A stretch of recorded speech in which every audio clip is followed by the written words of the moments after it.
So here we have a 2002 Honda XR650L. It came into the shop in stock form. A customer bought it and it was immaculate. It had very low miles, I would say. Would it have 3,000? Yeah, I'd say he had just under 3,000 miles when he got it. And they were all on-road miles for sure because the thing was very clean, and it still is. So the plan of attack was to lighten the bike up, make it more off-road slash adventure capable, because the stock tank isn't very big. It's also pretty heavy. It's steel, so if you lay it down, you're going to dent it and damage it. And yeah, so boy, I don't know where to start other than, I guess we'll start at the back. So I used to have this big tail light assembly with the two blinkers coming off here, and they were very large and kind of bulky and in the way, and it just made it kind of goofy, I would say. So I went with a stock style XR tail light for, ones that you'd see on the older XRs, on the 400s, the 250s, the 600s. That cleaned it up quite a bit. It got rid of that big plate holder. Put the plate on top of the fender here and made some spacers to angle it down a bit so you can still see it pretty well from the back. If a police officer or somebody, they're not going to pull you over for having a plate that's at a weird angle. And it keeps it out of the way of the mud and the dirt and things, because the customer really rides it in the dirt. They ride it like a dirt bike. So get that out of the way. The blinkers, installed these flush mount ones, these mini ones. They're made by Tusk. They work great. I have them on my personal bike. They've been awesome.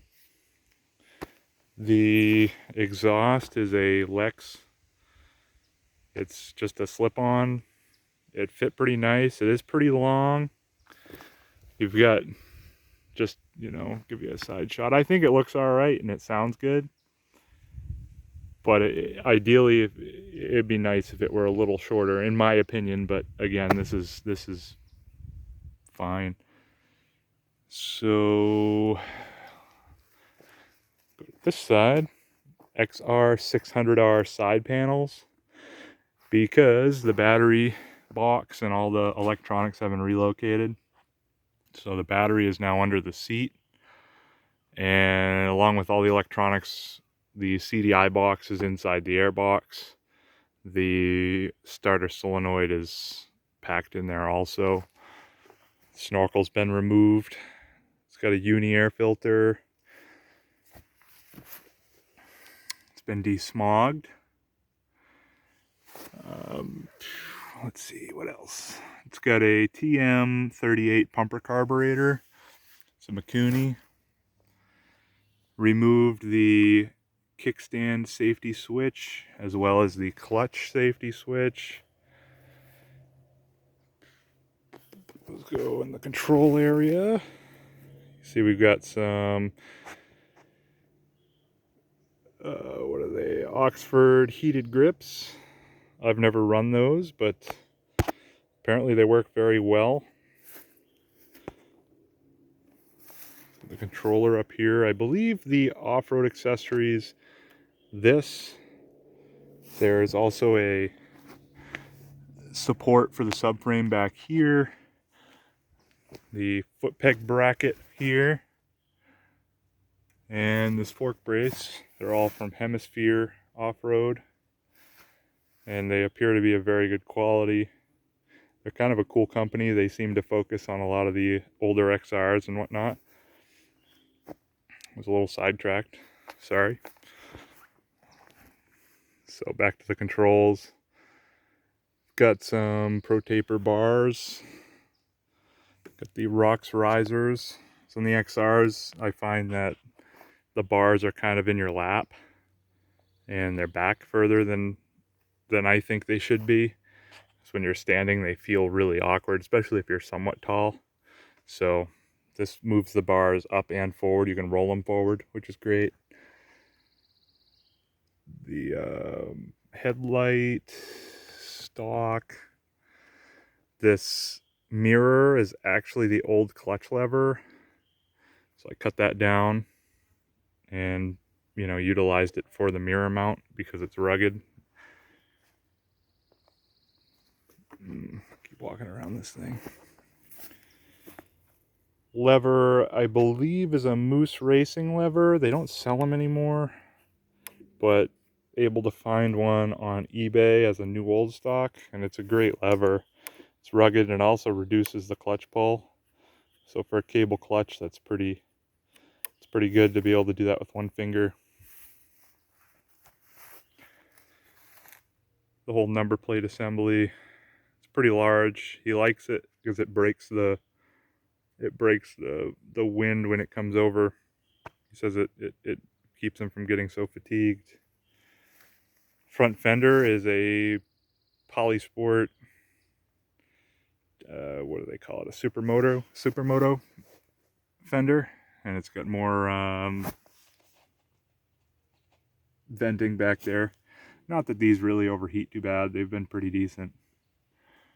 I've never really had my XR overheat. Granted, it has an oil cooler, but these bikes are great.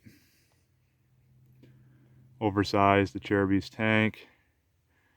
Believe it's 5.2 gallons. That went on really hard. I don't really like the fit up of it, but it is what it is, and I'm thinking once the heat gets to it, it will form and not be a hassle later on. And basically that's kind of it. I may have forgotten some stuff. I don't have a ton of photos of the build process because it was pretty extensive, and once I get into something, I kind of get really into it. So I just don't think of it. So I do have some before photos, but not that you guys don't know what a stock XR looks like. So the directionals in the handguards, and those are awesome too, by the way, those Tusk handguards with the directionals built in. I've had them on my XR for a number of years now, and I've smacked them pretty good, and they seem to still enjoy the beating, so I think it's a pretty cool looking bike. And that's right, there's a power bank up here for not a power bank, but it's just a charging dock for 12 volt and your USB 5 volt. That's the controller for the heated grips. He has a hemisphere off-road temperature gauge on his oil dipstick. And that's how that taillight looks, and I think it looks pretty good. I'll try to hit the brake here. But yeah, other than that, it's a pretty sweet bike. Pretty happy with the overall build. Fire it up, let you hear it. Let's see here. Yeah, we're in neutral.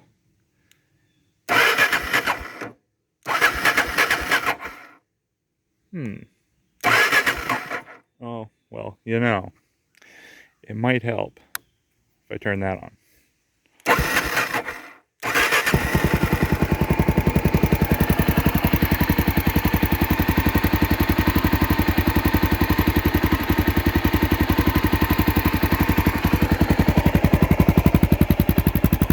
It's a pretty sharp looking bike now. Not that it wasn't before, but it's got more of an off-road Baja desert type of look now, which is cool. And I'm really happy with the way this side panel looks. If you're familiar with the 650L, they've got a big box there and it bulges out pretty far, and it's kind of ugly. But again, they're great bikes either way. But I do like the looks of this bike in comparison to the stock form.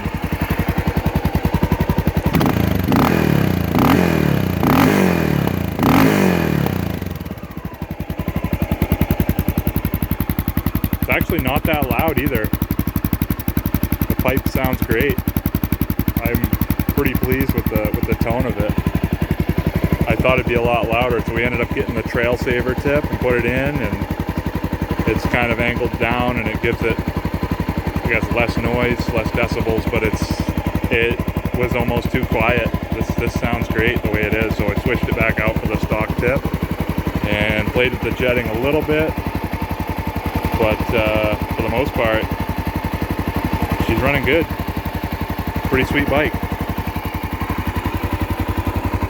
See if I can get some follow-up from the customer when they ride it a bit and see if they like it. But other than that, that's all we've got. Hope you enjoyed it. Wish I had more photos. I'll probably get some later on, but just wanted to kind of document how this build went. But thanks for watching. Have a good day.